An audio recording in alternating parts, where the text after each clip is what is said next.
Hi, Rabbi Dov Fischer here. This is addressed to Jewish students at Ivy League and non-Ivy League colleges. I'm a graduate of Columbia University. I attended Columbia in the 1970s. I wore my Orthodox yarmulke. Everyone knew I was an Orthodox Jew. I hung around with other Orthodox Jews and with non-Orthodox Jews and with non-Jews. In my junior year, I was elected to represent the entire undergraduate student body, Columbia College, as their representative at the University Senate. The University Senate was comprised of representatives from the faculty, administration, and student body of each and every of the Columbia University schools. So there would be, let's say, someone from the law school faculty and a representative of the law school administration, like a dean, and a representative of the student body of the law school, and the same from engineering, and the same from every single department, and from college, and from Barnard. I was represented the entire undergraduate student body with my yarmulke, with my right-wing politics. I was elected by the left-wing student body to be their representative in the University Senate.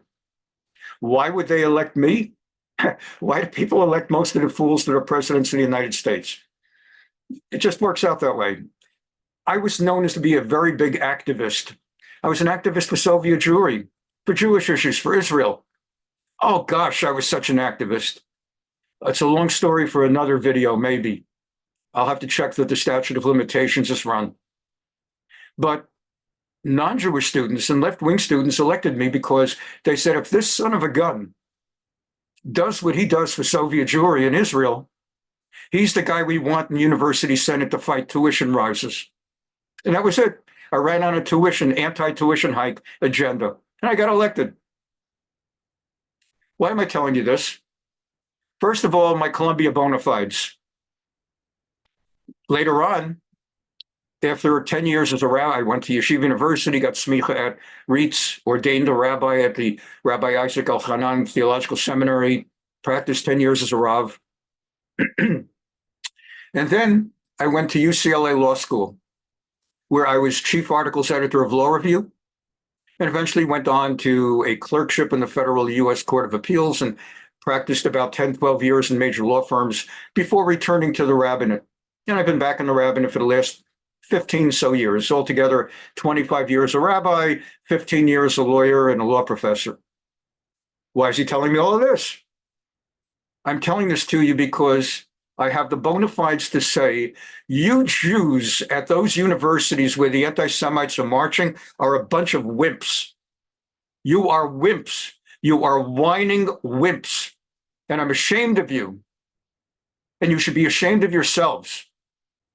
I can look at you now at age 70, and I could say with pride everything I just did the last 5-10 minutes.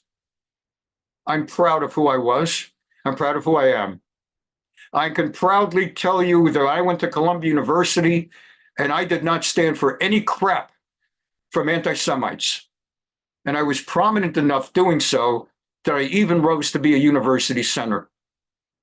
And I went to UCLA and I didn't stand for any crap from any anti-Semites. And I became chief articles editor of Law Review.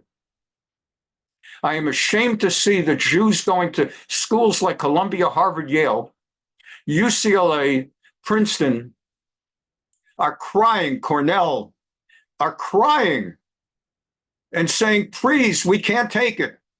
We can't stand the anti-Semitism. What are we going to do? We're so scared. You use words like scared. What the heck was done to you by this country to feed you so much of a fear of microaggressions and the need for safe spaces and silly putty and warm cocoa that you can't stand up for yourselves the way we did when we went to Columbia? What in the world is wrong with you? I'm reading about 80 anti-Semites at Harvard demonstrating against Israel, and Jews being interviewed saying, I'm scared. We're afraid. What are you afraid of?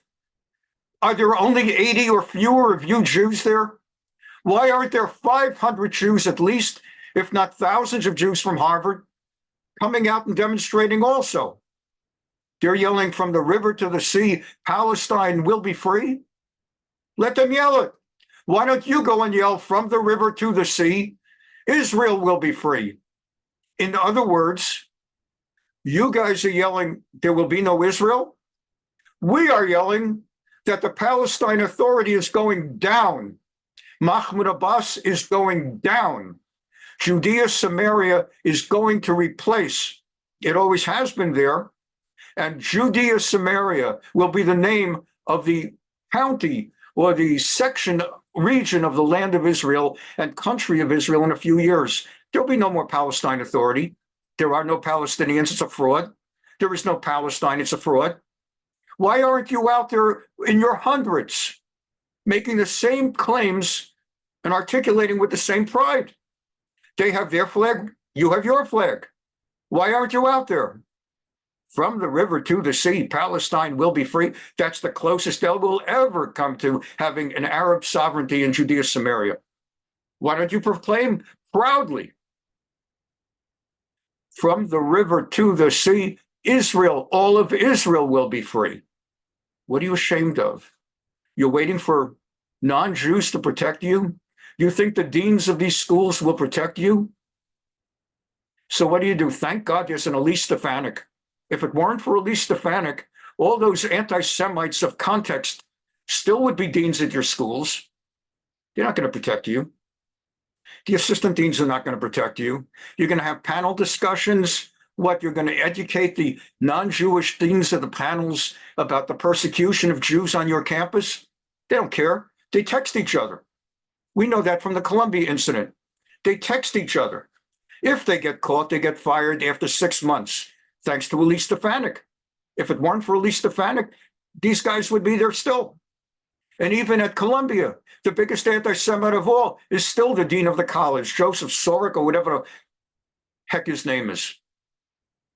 Don't count on them to protect you. They won't protect you. They will not protect you. At most, if the pressure is enough, they will temporarily have the anti-Semites and Jew haters and violent people arrested. And then when they're off campus, they'll drop the charges. And that is the story of Jewish history and Jewish survival. During the pogroms in Russia, the government never sent police to protect Jewish communities amid the pogroms. But when Jews started fighting back, like under Jabotinsky in 1905 in Ukraine, in Odessa, when the Jews started to fight back, that's when the police came. In UCLA, the anti-Semites were running rampant, and the dean and everybody at UCLA did nothing. And then when the Jews started fighting back, that's when they called the police. That's what happens. There will be no protection until Jews fight back. Israel. What would happen if Israel, instead of October 7, responding to October 7 by going into Gaza and wiping out Hamas? What if Israel acted the way Jewish students at Columbia, Barnard, Harvard, and Yale, and all these, Cornell, and all these places do? Well, Israel instead would have started crying and whining, and like you guys, would have started seeking sympathy. And they would get sympathy from the UN, everybody, the European Union, Joe Biden, everybody's got sympathy, Kamala Harris. And then what happens when they say, but you have to do something, it's still going on? The world loves dead Jews. All the world loves dead Jews. They still, to this day, the biggest anti-Semites, they still lay wreaths at Yad Vashem and talk about, oh, the Holocaust, we're so sorry about your poor little Holocaust. That won't keep you alive, it won't keep you safe, and it's not going to get you a graduate degree at an Ivy League school. You know what Israel did? Instead of whining, instead of begging for the protection of other countries who will not provide protection, they went into Gaza. And just as with the pogroms of 1905 Ukraine, Odessa, and just as at UCLA, as soon as the Jews fight back, that's when everybody comes in, and that's when the police come. And that's when you get protection.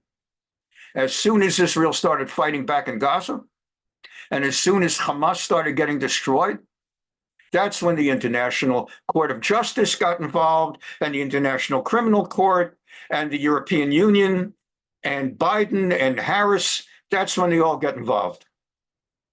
Concluding, go ahead and bring lawsuits. I'm in favor of that. Bring those bastards into court.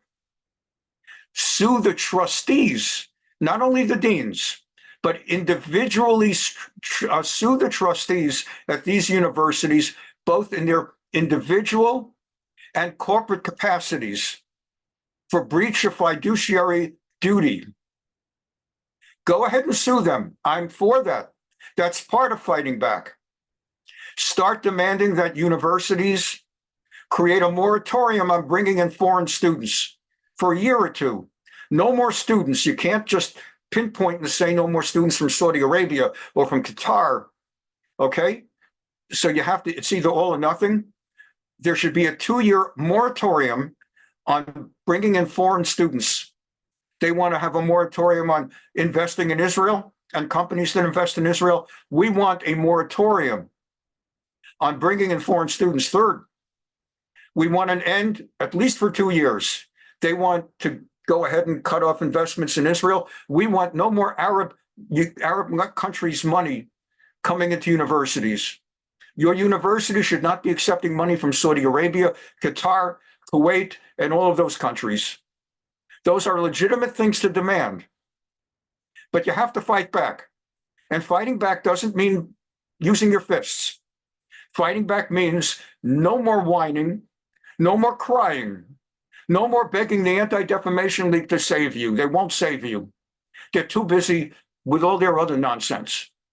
It means fighting back in the courts, demanding at the schools that they fire the anti-Semites like Joseph Sword at Columbia, and that they get rid of those deans that won't stand up and protect you because you demand it. And it means suing the trustees. It means suing the school to not bring in foreign students for at least 2 years, a 2-year moratorium. That's not unreasonable. And it's got to be across the board, even if it means Israeli students, so that it's non-discriminatory.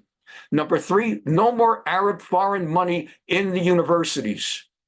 Just those 3 things alone. And there are other things too that could be demanded. But you start off with that, and then you can get to the point of bringing an end to DEI, which the U.S. Supreme Court has given a tremendous boost to. Stop the DEI, which is also anti-Semitic, because once they start hiring based on percentages in the population, I have news for you, you're only 2% of the population Jews. So you're only going to get 2% in. You're going to be quoted out the way that it was done in Poland and Germany in the 1930s. So DEI, but that's another problem for another day. So the takeaway from all, you've got to start standing up, stop crying, stop whining, and start fighting back. Rabbi Dov Fischer, glad to talk to you.